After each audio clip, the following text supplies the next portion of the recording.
is everybody tonight or today? Or It's this tonight morning. for you, today for us. I've had everything from kind of like cuteness overload through extreme fatigue, through screaming in frustration. So yeah, Ah, Normal a day. normal day. Yeah.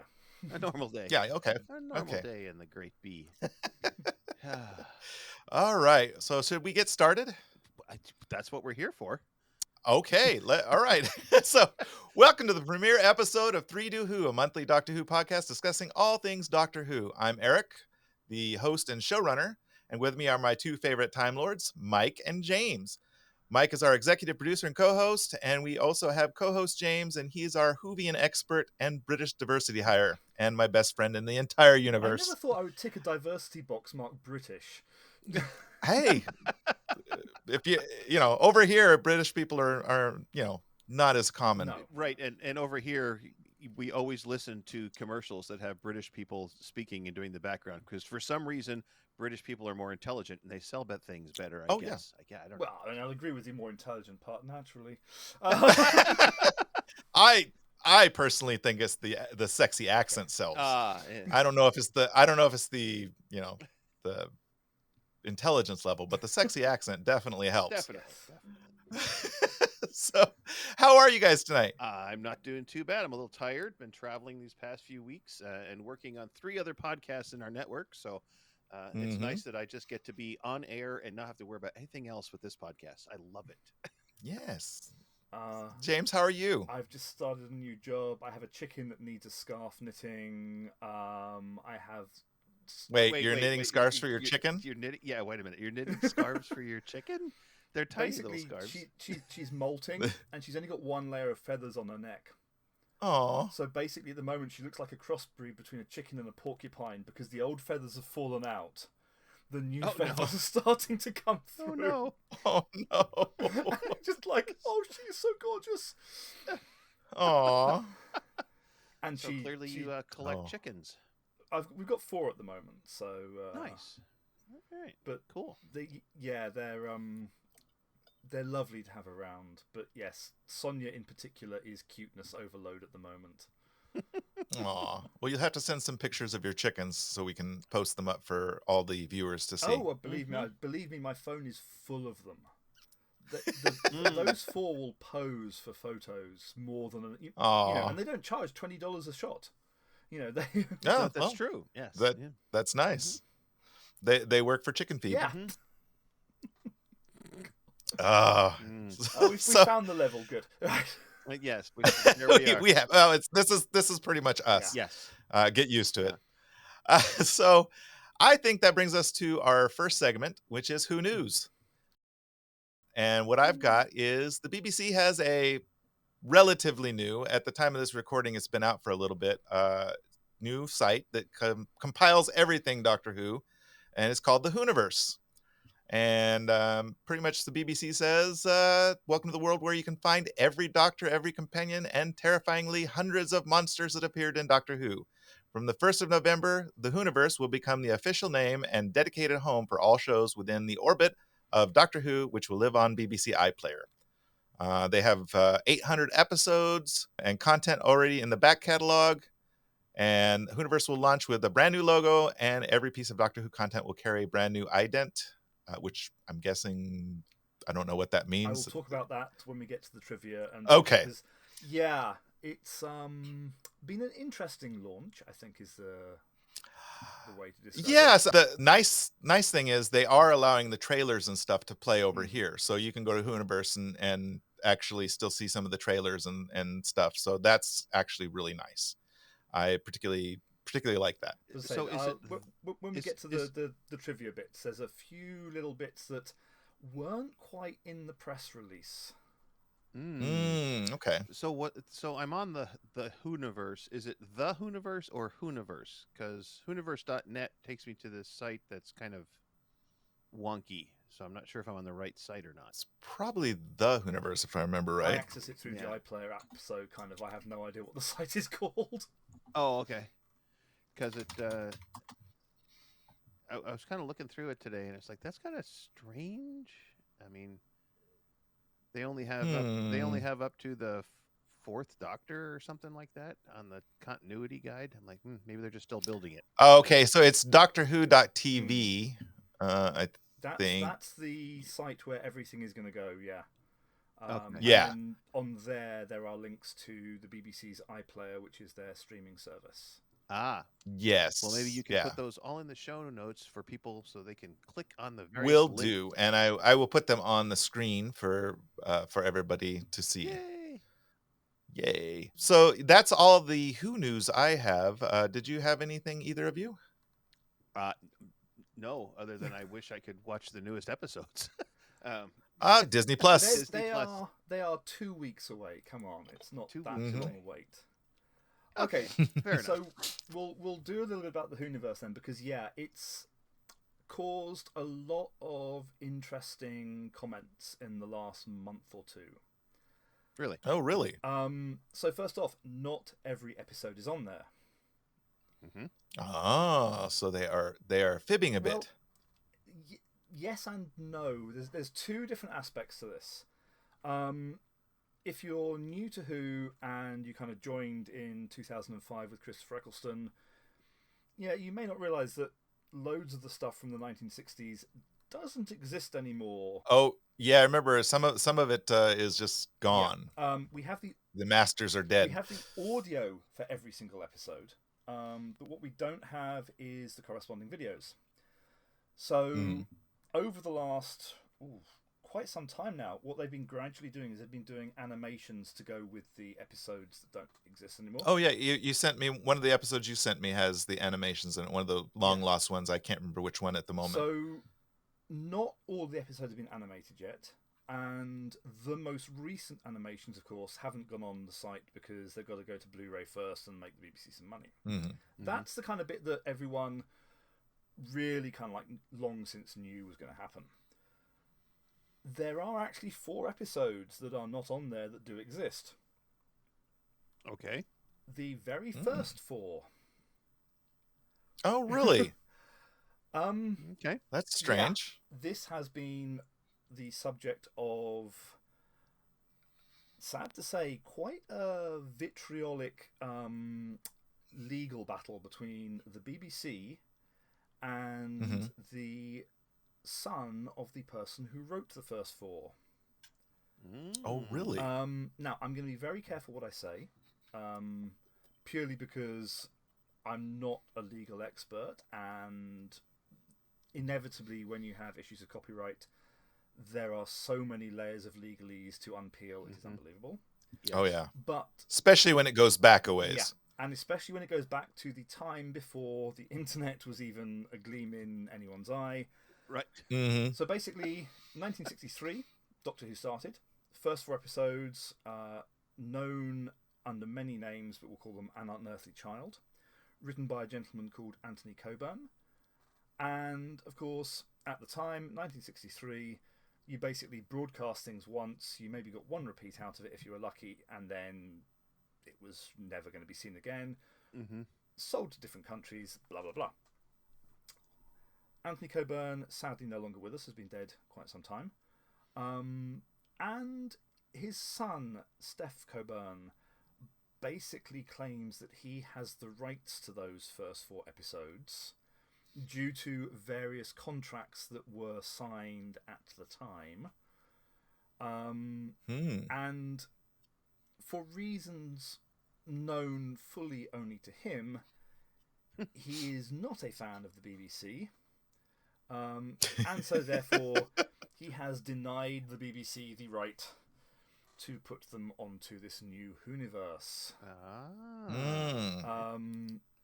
Now, there are lots of aspects to this, as I said, which I think the BBC are dealing with.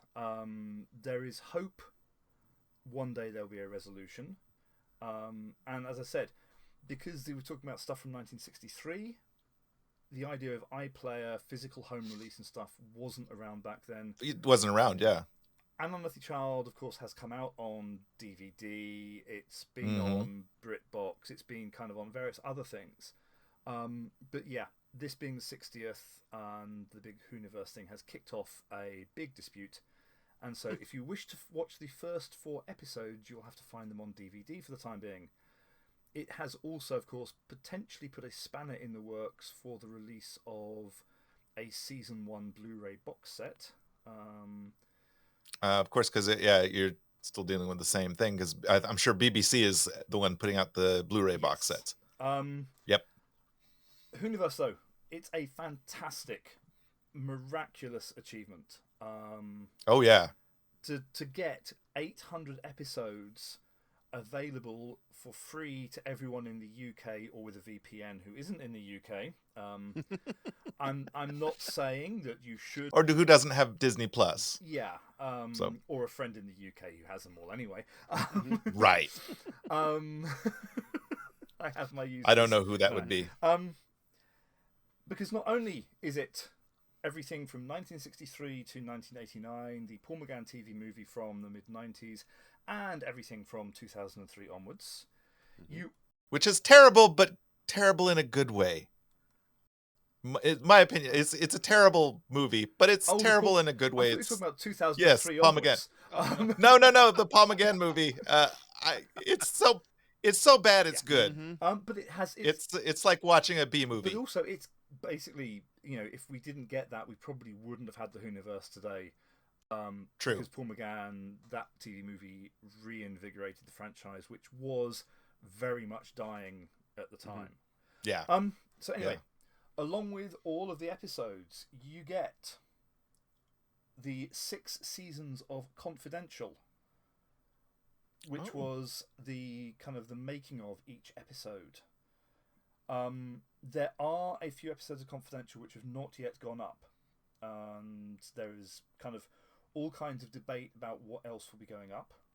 Certainly there are other things which are scheduled to go up but just haven't arrived yet. You get the very first Doctor Who spin-off, K9 and Company.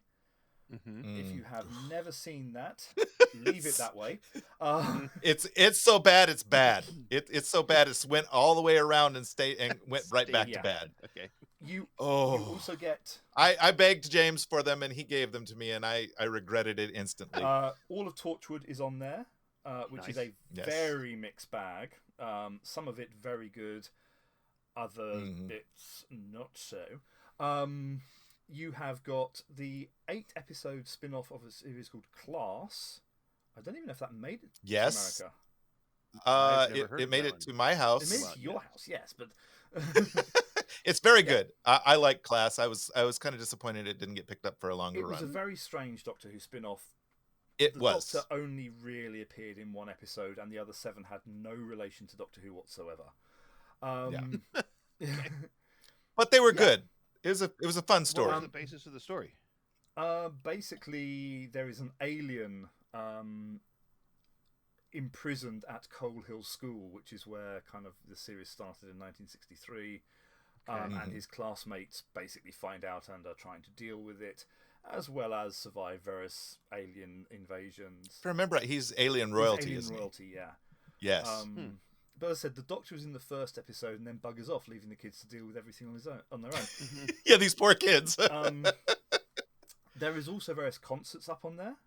So, for example, there has just been a very big 60th anniversary concert with all the music from, well, mostly new series, but there was a classic section included. You've got a couple of documentaries on there. Upcoming, we know for certain, is something called An Adventure in Space and Time, which was a docurama about the making of the first episode. Fantastic. Although whether or not that falls under the remit of, oh shit, it's been the property of Steph Coburn, we will never know. Yeah, because they do use some archive footage, don't they, if I remember right? Yeah. And basically they're trying to put as much on there as possible. A few of the episodes have also been edited for content, not because the content is shit, but because they don't have the rights for it. One episode from the mid-60s has had the section featuring the Beatles removed, for example. Well, of course. Oh, wow. And Yeah. a couple of the episodes of Confidential have been trimmed because, again, they didn't have the rights for music which had been used in the background and stuff like that.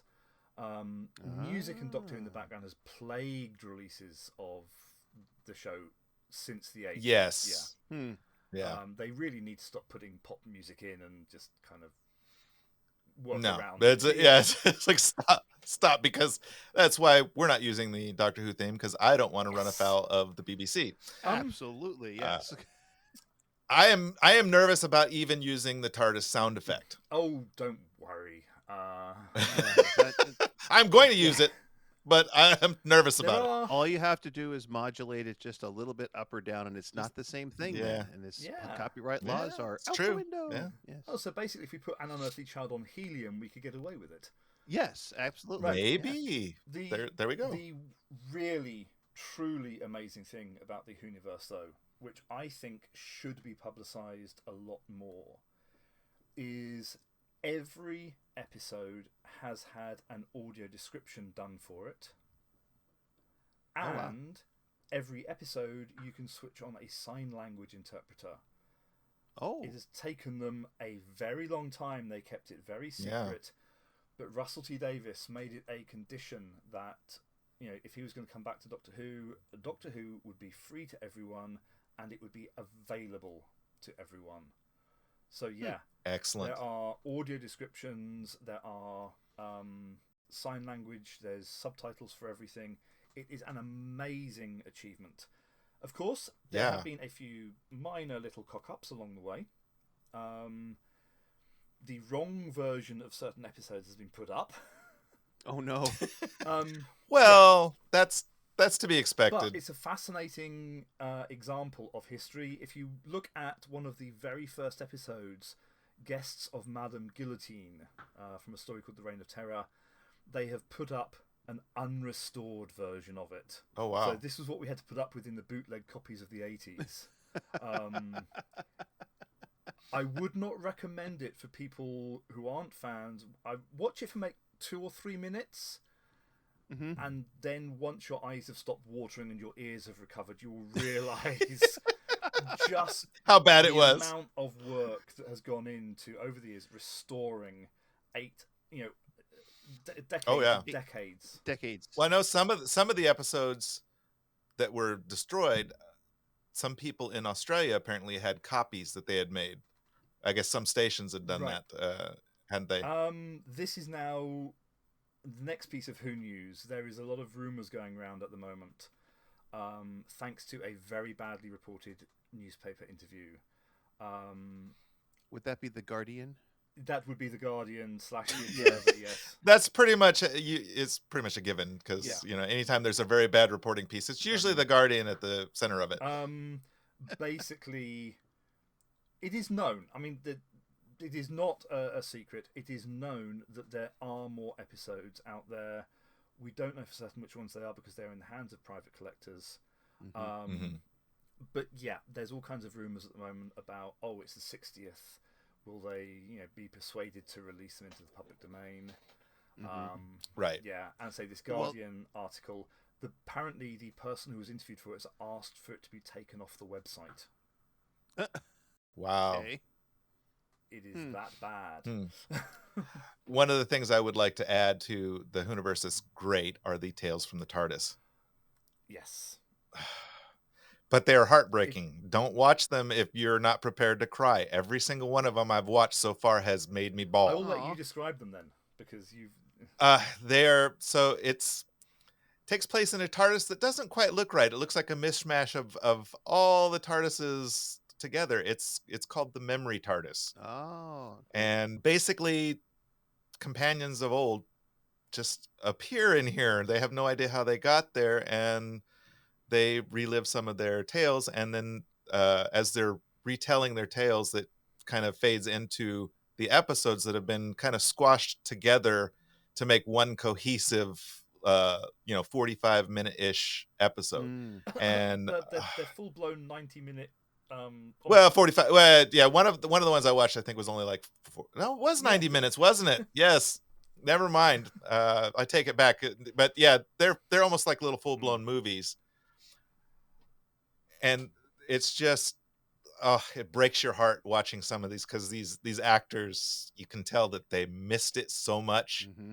And being back there, and then the characters also, you can tell that their characters are just happy to have another taste of the Doctor. Mm-hmm. I'll have to give those a listen. It's To watch. oh, I've got them. I'll ship some over to you to see. They're fantastic. Okay. Yeah, of course. And of course, you being in America, you don't have a VPN or a friend in England who got them to you, so you have no way of seeing them. No, I have no idea how I got them. Yes. They must have just appeared from the memory TARDIS. The memory TARDIS, by the way, seriously, when you look at it, you're gonna have to freeze frame every single shot. There's so much, because it is. I mean, it's an Easter egg paradise.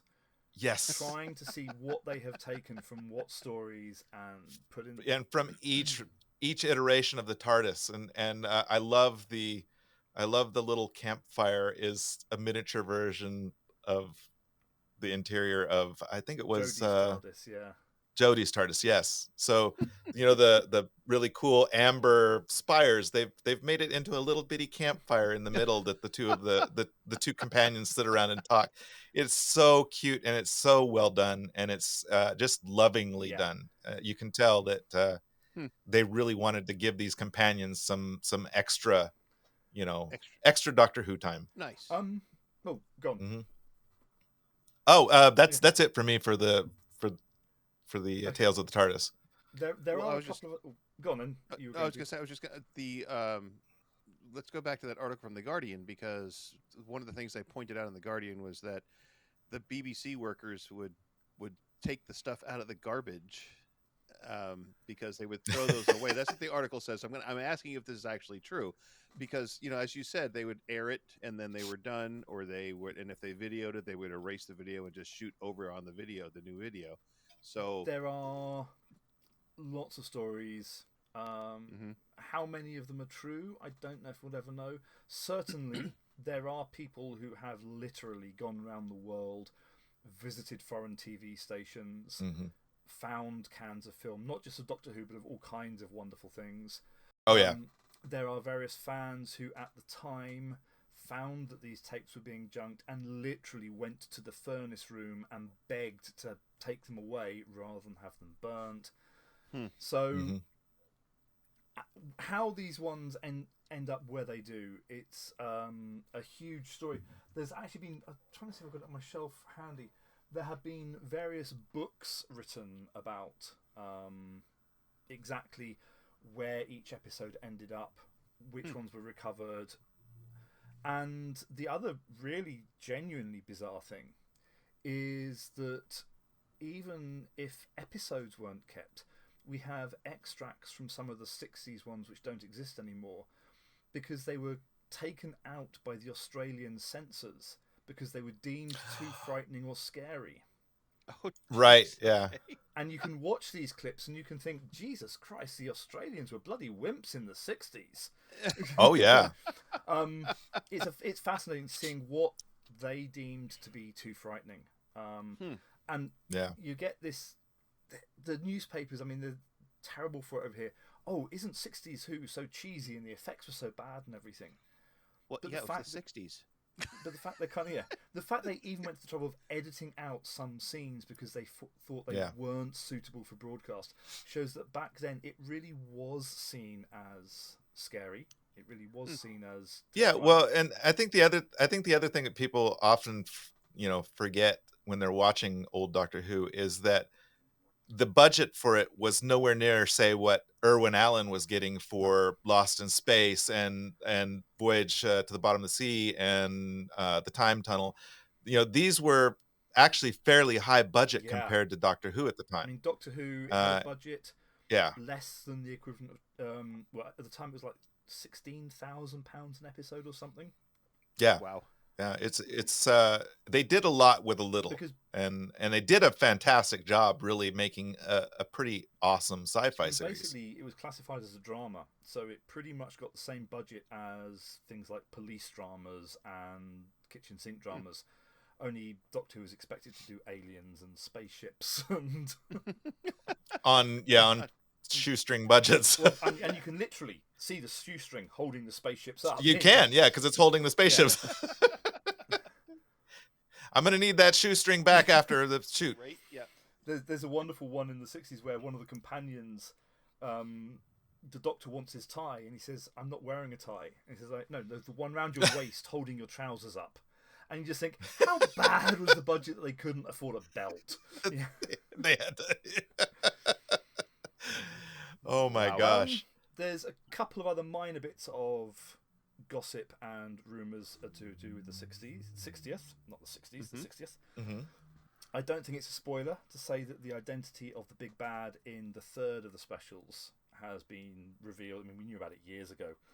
Oh yeah, we've known actually. NPH actually, he kind of spilled the beans pretty soon after I think shooting was done for him. So everybody knows it's Neil Patrick Harris. Yeah. Oh no, I mean the name of the villain, not. Oh, the name of the villain. Yeah, I'm just talking about the actor that was playing it. Yeah, Neil Patrick Harris is playing him. It is officially a character called the Celestial Toymaker, who was from one episode or one story of the 1960s. Mm-hmm. Only one episode of that four-parter still exists. There is rumour, again not confirmed rumour, that it is going to be the next animation to be announced.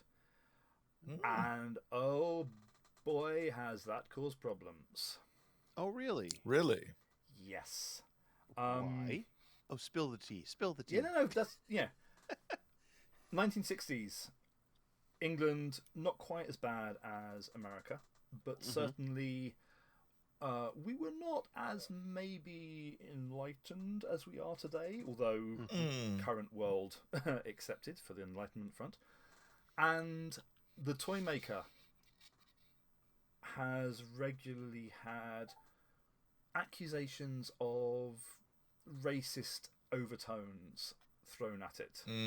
Yeah, that makes sense. It's not helped by the fact that one of the actors in it improvised the use of a rhyme which kind of involved a naughty word, which again was okay to say on TV at the time back then, but it's not now.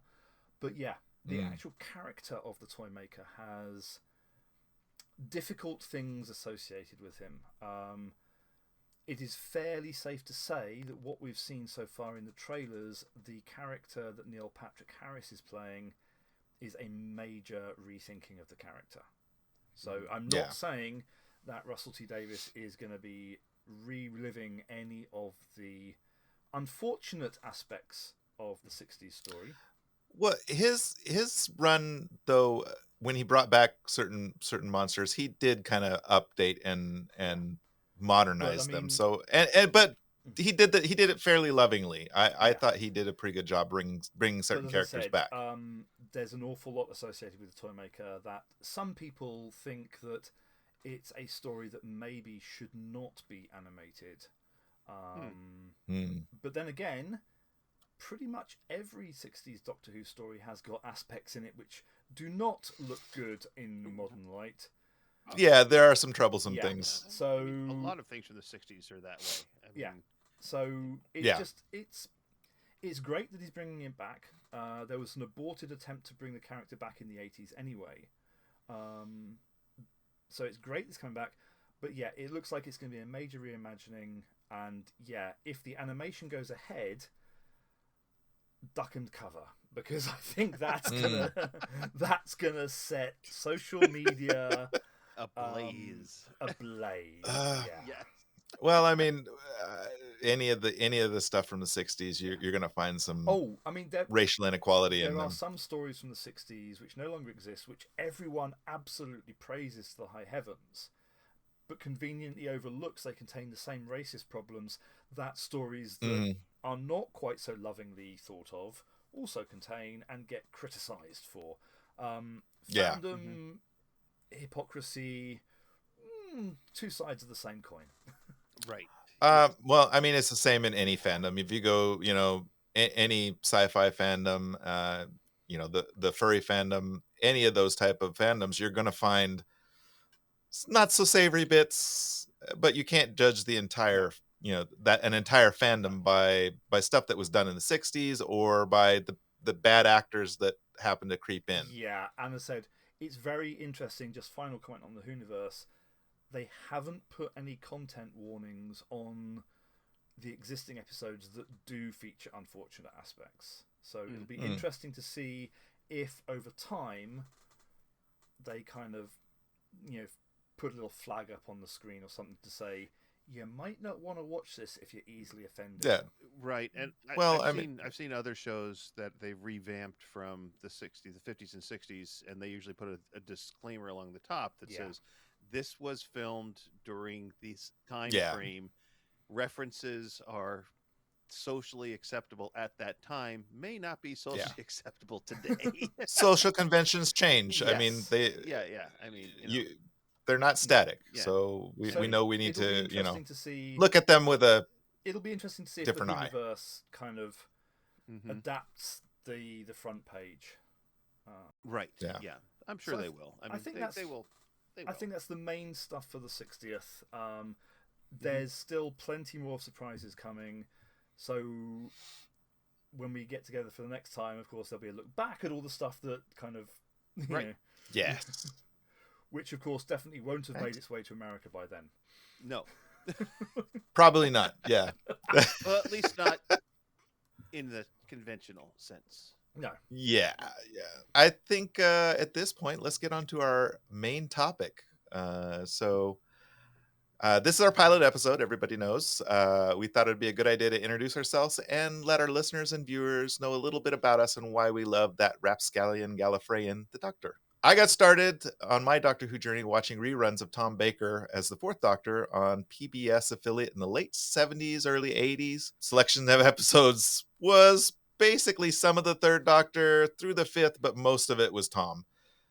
He seemed to be the most popular in the group. They seem to replay his episodes more often than any of the others. And then sadly during that time there was no internet, so I had no way to find out more about the Time Lord, and eventually our station either lost the rights or just quit playing Doctor Who. I can't quite remember what, but I always loved it, and I always thought back to that time pretty fondly. And so, flash forward to the late 90s, and I'm in the U.S. Air Force. I got my first computer and my first email pen pal, which would be, I'm pointing down to James because he's at the bottom window.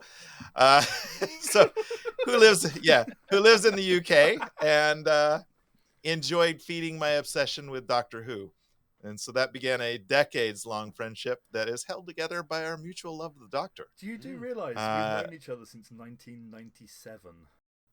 I do, and it's been a fun ride, and I'm excited to see where it goes. But in 2005, the Doctor returned to the air, but sadly wasn't available yet in the U.S. That would change eventually as the popularity kind of skyrocketed. I missed all of the Doctors from 6 to 8, but my bestie James filled me in on all the highlights of what I had missed and was kind enough to also help me with procuring copies of certain Doctor Who episodes. So yeah, that's a little bit about me and my beginnings in the Who fandom, how I met my best friend, and the strange madness that has kept us friends all these years. So James, that comes to you. What is your story? Oh, my good God. Are you sitting comfortably? Can we begin? I have a very unusual start because, of course, being English, it was kind of broadcast over here. It is an English thing, a little bit. But my grandparents worked for the BBC, so kind of you weren't allowed to watch any other channels when you were at their house. So therefore, kind of, I started watching Doctor Who. I've worked out it was in basically kind of like 1980. And yes, I do have phobias, thanks to Doctor Who. Thanks to one of the first episodes I watched.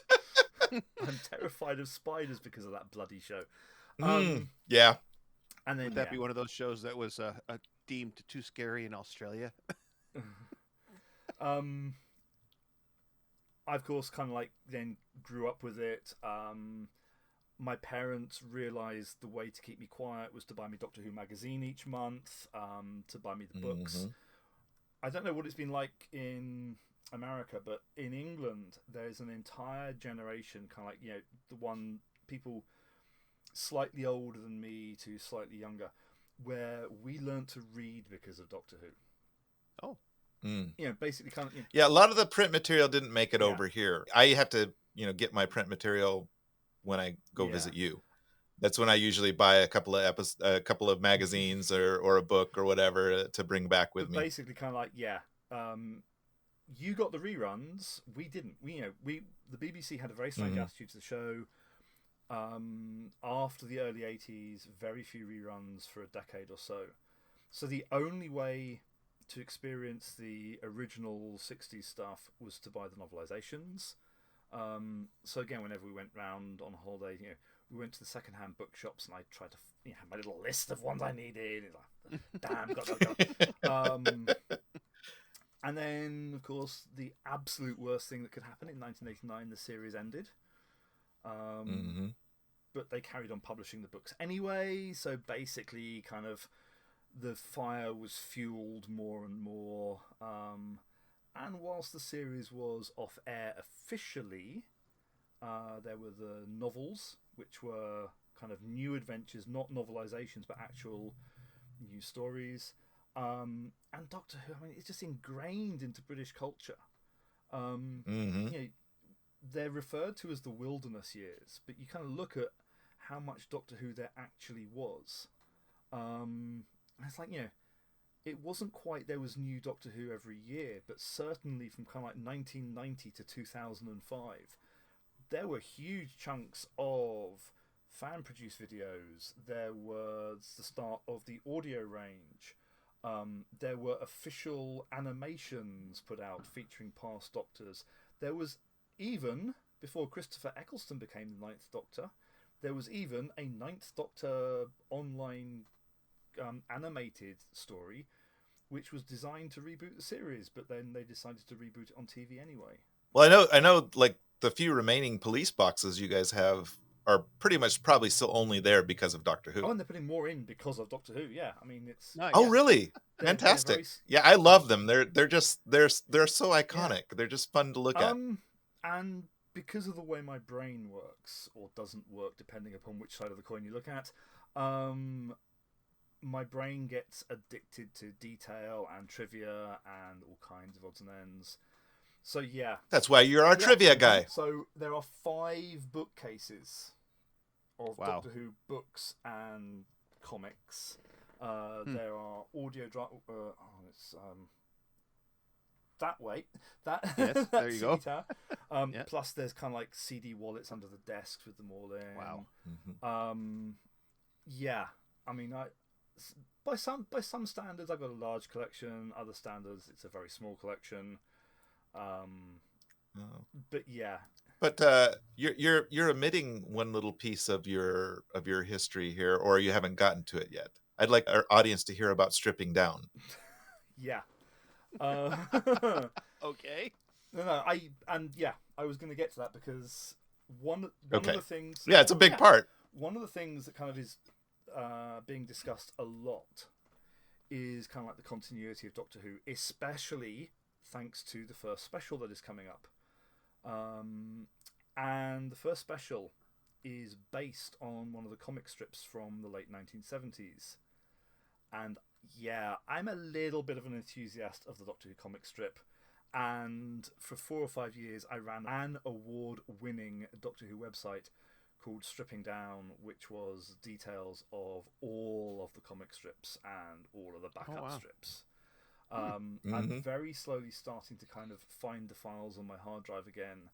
I've started uploading them onto a blog, and I'm going to kind of redo that kind of, once the specials have been aired. Oh, excellent. But yeah. Excellent. So yes, just in case people didn't realise, here is one of my versions of the comic strip collection. This was a collector's hardback edition, and which page is it? Typically, I thought this one had it in.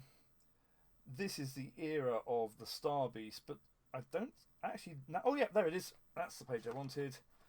There you go. Oh wow. Nice. That is the kind of the hardback reprint, which was a subscriber exclusive for something for the Star Beast. Yeah.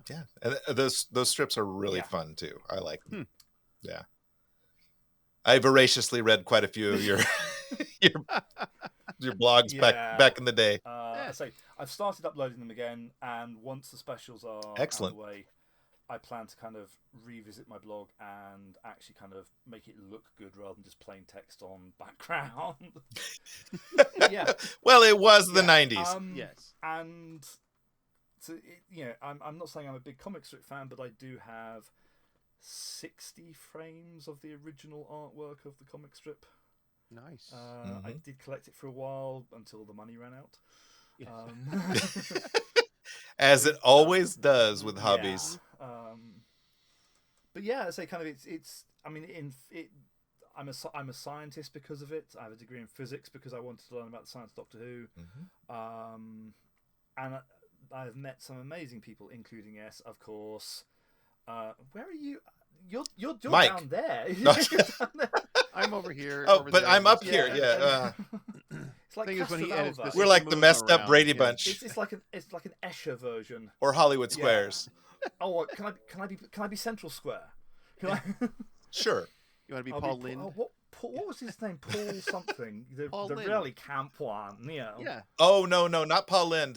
He's talking about Paul Valanche. Oh, Paul Blanche. Or Bruce Valanche. Bruce Valanche. Valanche. Bruce Valanche. I'm Okay. sorry. Yeah. Okay. Bruce Valanche was the really campy one with the beard and Paul Lind was in the Central really Square as red well, glasses. anyway. He was for a while. Yeah. Paul Yeah. Lind was the center Yeah. square for a while. Paul Lind was center square for a while, and then Bruce Valanche took over. I think when Paul got ill, when he right before he passed away, I think Bruce Valanche took over Paul Lind's center square. I would love to see a Doctor Who version of Hollywood. Gallifrey Squares. Gallifrey Square. Oh yeah, that would be fun. Yeah. Maybe we can gather enough of your friends who are in the Doctor Just Who need 6 more people. circle. We need Yeah. 2 contestants. 9 squares, 2 people and a host. Oh God. Okay, 12 people. 12 people. Yeah. Squad Cast will handle that. What have I started? Oh no. We'll do it sometime. There we go. So any more of your history that you would like to impart to our listeners and viewers? I'm not saying that kind of, I'm obsessed, but I'm in the with thanks section for several Doctor Who reference books as well. Oh, there you go. Nice. Yeah. And he's friends with several people who are writers anyway. and in the producer stuff. I am friends with one of said people. Sounds as like well. Future guests. Yeah. Perhaps we could we could convince them to come on our little show. convince a certain Mr. JL to come on and talk. He's the only person who can appear on a Zoom call and be life size. It's not his fault. Oh, that was mean. He's smaller on the outside. Oh, Okay, so someone today, But I love him. Someone today asked why he's always seen in a pub, and I said so. It's cheaper than a swimming pool because you can get a pint glass and do laps. And you can drink your pool that way. Oh, Lord. So that's it for me for Not for, being for, gross or for the anything. backstory. All right. Mike, it's your turn. Okay, well, picture it. Steubenville, Ohio, fall 1982. A young college student, All right, Sophia. far from home. Well, I am drinking out of a cup from the Golden wow. Girls, so I thought, well, I'll allow it then. all right. So I'm at this university in Ohio. There's a brand new instructor that my roommate and I befriended because I don't think he was much older than we were. I think he was a brand new instructor, maybe late 20s, new family and everything, and he just landed this deal at our school, and he's like, "Hey, you guys should come over for dinner because I don't know anybody. Please come over." So my roommate and I head over there, and it was a Saturday, and he turns on this show called Doctor Who, and he says, "I really like this show." He turns it on, and I was sitting there not paying attention, but that music hit, and I was like, "Huh?" I was like a puppy, like, "Oh, what is this?" Oh God, the music's great. And I was enamored with the show immediately. And then every week after that, we would gather at his house for dinner and Doctor Who. And by the time I left the college, after one term, someday I'll give you the whole story as to why I was only at that college for one term. But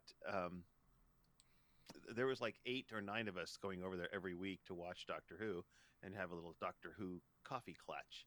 And I was so taken by the show that I asked my aunt, who knitted, to make me a scarf, much like the one that you're wearing, Eric, and which it looks a lot like mine. Did you steal it, by the way? Because mine's missing. No, this is an actual Lavarsi branded okay. official Doctor Who scarf. What was it, like $700? Oh no, it wasn't that bad, but it was pricey. Yeah. I think I spent over 100 on this. It's like 24 feet long too. I mean, if you measure Yeah. it out, that was a long scarf. If I ever need to get out of the house in a fire, I'm gonna grab my scarf, tie it to my bedpost, and hop out the window. Right? Yeah. So she made me this scarf, and we were like pausing the Doctor Who show so she could see the scarf, from time to time, and we would record it on VHS and then pause it so she could see how the scarf looked, and that was kind of fun to do. And then I went to an Army Navy surplus store where I found a shin length pea coat, and I bought a fedora to complete the outfit. And of course, to this day, I still like to wear fedoras and long coats, and if I could find my scarf, I would wear that too. But that's long been disappeared after many moves. I loved Tom Baker because he was my first Doctor that I ever saw. So he will always be my favorite Doctor. But the more modern Doctors have really. They haven't bumped him down, but they're edging closer to be the number one favorite Doctor. Well, I always tell everybody Tom Baker is my favorite Doctor from classic Who. Okay. David is my favorite from the new era, just because he's so gorgeous. He's such a handsome man. He's adorable. Yes. Deeply strange revisiting the stuff from 2006 and seeing how young he looks. Right? Oh gosh, so baby face. He's such a baby face. He was so cute. Well, it's kind of funny to watch the evolution of the show because when the Doctor started, he was this old man. And now in the modern iterations, every Doctor seems to get younger and younger and younger.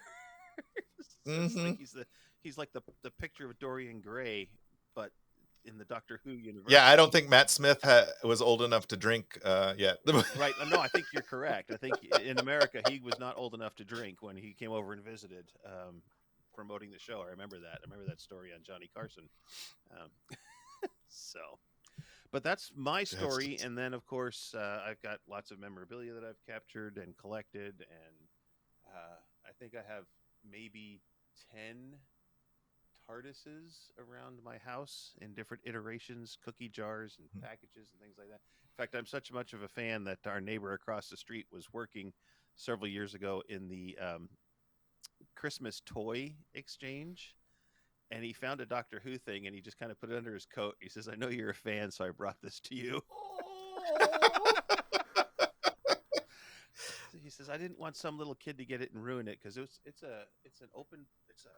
Yeah, we can actually show stuff on this podcast. This was is that the Lego Doctors? The 11th Doctor. Yeah. Yes. And they're all in there. Oh, cute. And he didn't. I gotta get the lights. The lights are bad. But yeah, it's got all little action figures of all the. Oh. And look at little Tom. Yeah, little Tom. Yeah. So that was kind of cool. Yeah, I love the fact that have the Sontaran equivalent.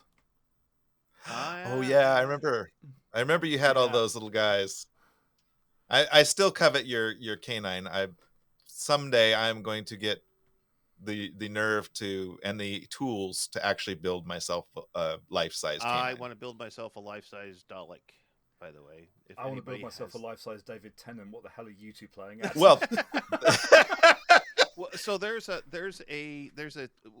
state I live in is in the United States is Oregon, and there's a place called McMenamins, and they have a sci-fi festival every year, and they have a parade. And over the years, the parade has gone from, of course, Star Trek centric to Star Wars centric, and now they actually there's a lot of Doctor Who stuff there. And the last year that I saw the parade, there were like 20 people that had motorized Doctor or Daleks, and they were in this parade, and it's just like all of them were saying exterminate, but they were just like going down the road doing their whole Dalek thing. And Well, I do know you have to be extremely careful if you're building your own Dalek. There are on the internet in certain places to buy stuff. There are the lamps for the top. That apparently some of them are very dangerous and they're still being sold, and you could electrocute yourself really easily by sticking your head up in there. I thought I might actually get the plans from the original Daleks, because that was made out of cardboard and styrofoam for most of them, because their budget was so limited. Ones. That's the modern ones. Yeah. It's like so, but that's my story, and that's what's brought me here. Yay! Nice. So that brings us down to our Who Knows trivia. God. And our trivia master, James, will give us. But before he does, I have a trivia question for Mike that I want to know if he knows. Okay. So, John Barrowman, who starred as Captain Jack, got his own spin-off series, which we talked about a little earlier, called Torchwood. Yes. Do you know the significance of the name Torchwood? Yes, I do, because Torchwood is an anagram of Doctor Who, and fans would have problems trying to steal the cans as it was being released to the various places. So instead of putting Doctor Who on it, they spelled it Torchwood. And that's also what Queen Elizabeth I established the Torchwood Academy way back when. Yay, me! Pretty close, yep. All right, James, it's your show now. Okay. So I thought we'd just kind of have a few nice, ridiculous questions. Ridiculous questions. Oh, there are plenty of good, ridiculous Doctor Who questions, I'm sure. We could have the podcast lasting for weeks if we can. But I thought, we would have some questions about the kind of the things that everyone associates with Doctor Who. All right. So I've got 5 kind of in mind, because I didn't know how long we'd need to talk for. But sure. 5 is about right. Okay. So we've got Sonic Screwdriver. That's our logo. That's the three logos. Right. First appeared in a story called Fury from the Deep. What was the slight problem with the Sonic Screwdriver in Fury from the Deep? Oh gosh, it's been so long since I've watched that episode. I can't even remember what it. I have no idea. I'm drawing a blank. I have no idea. I've never seen the episode. I'm going to take a guess. It wouldn't work underwater. They forgot to take the prop with them on location. Oh, so well, that's a slight problem. The first appearance of the Sonic Screwdriver is actually a toggle ripped off someone's life jacket type thing, which they kind of carefully framed the picture to try and hide. But yeah, in the existing pictures, you can see that they've had to wildly improvise the Sonic Screwdriver. So, before the Sonic Screwdriver, though, didn't the Doctor use a Sonic Lance? Right. The Sonic Lance crops up later on, as does the Sonic suitcase and the Sonic lipstick and the Sonic sunglasses. Which I hated. I hated the sunglasses. The lipstick, all right. Sarah Jane, she's awesome. Give her a Sonic lipstick. No questions asked. She deserves it. She put up with so much crap from the Fourth Doctor. She deserves it. Including him yelling at her for having a big butt. Oh boy, I'm right to recompose myself. You know which episode I'm talking about. So the Sonic Screwdriver was actually a second Doctor thing. The first Doctor did have something before the Sonic Screwdriver. In one story, he had a reacting what as his tool? I don't know. It's been a long time since I've watched the first episodes. Reacting what? I have no clue. Spanner? He had a reacting vibrator. Oh, yeah, well. All right. The days when you could say that kind of thing and people think you mean just something that vibrates rather than... That vibrates. Well...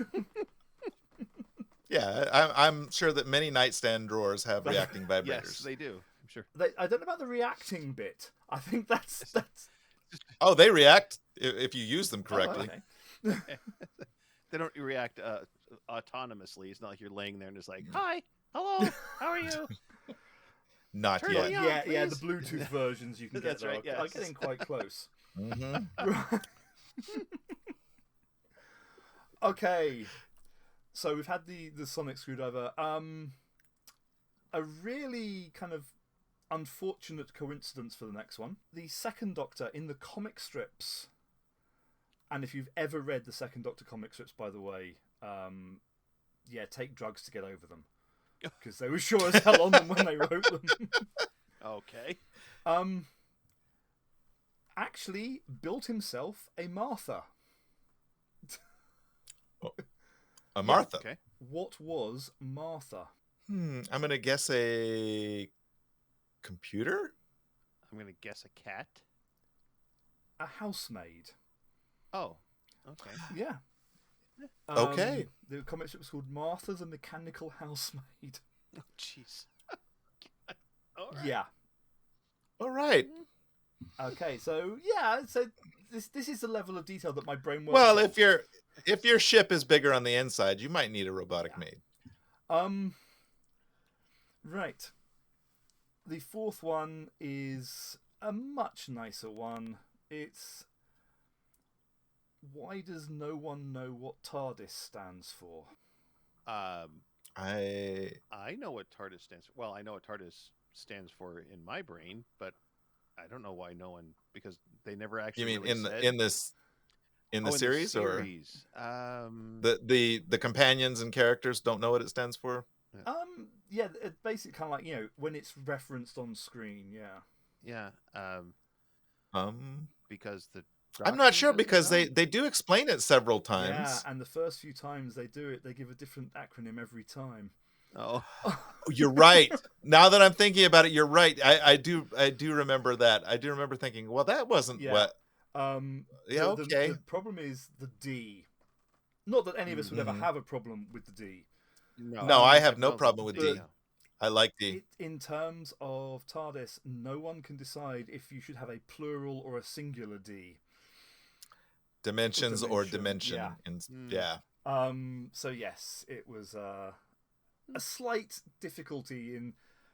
They didn't exactly go out live. They were recorded as live, but they weren't broadcast live. And yeah, an awful lot of slips were left in, including various versions of pretty much everything.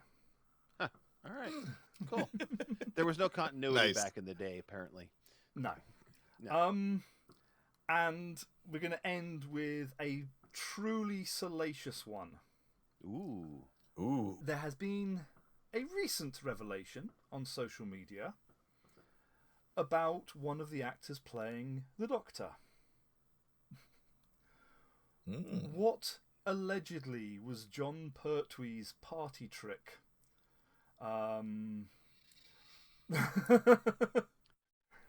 If you wish to refer to it using the word sonic screwdriver as a euphemism, then you may. Yes, I'm thinking he liked to extend his sonic screwdriver. I think I heard that. Yeah, that he used his sonic screwdriver as a party favor.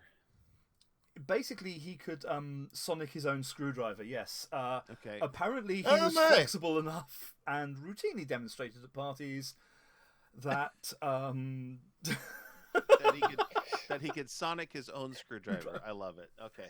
Okay, so I have met his son, Sean. Yeah. Very nice gentleman, by the way. Totally a cool guy.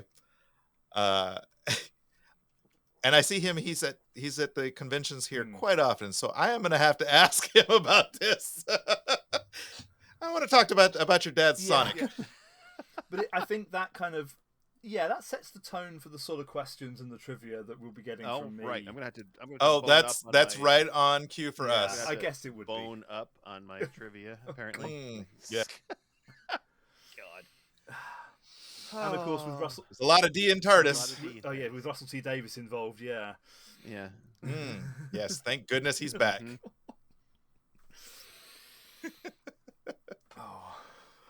Well, I think that brings us to the end of our very first episode. I want to say thanks for tuning in. Hopefully, to the first of many episodes of 3 Do Who.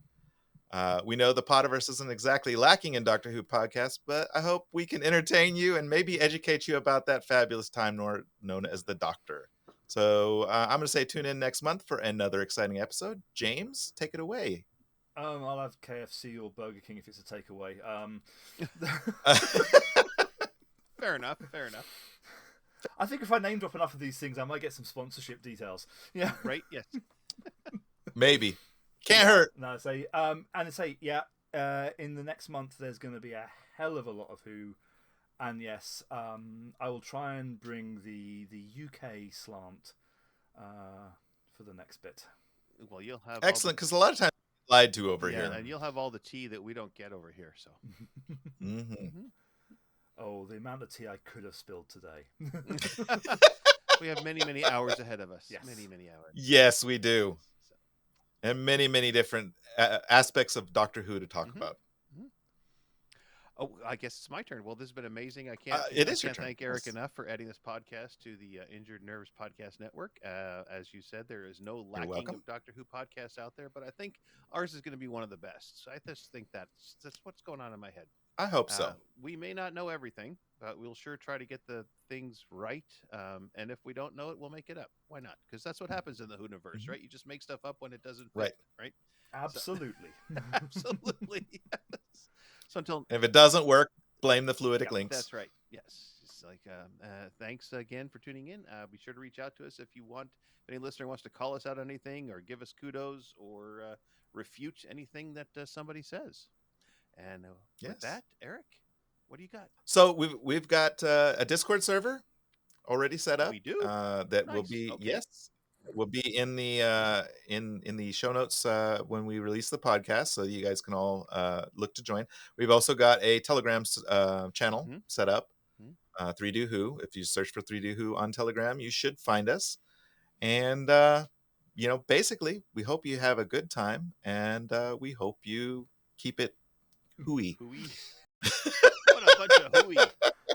What a bunch of hooey. Called the podcast. What a bunch of hooey. Bunch of hooey.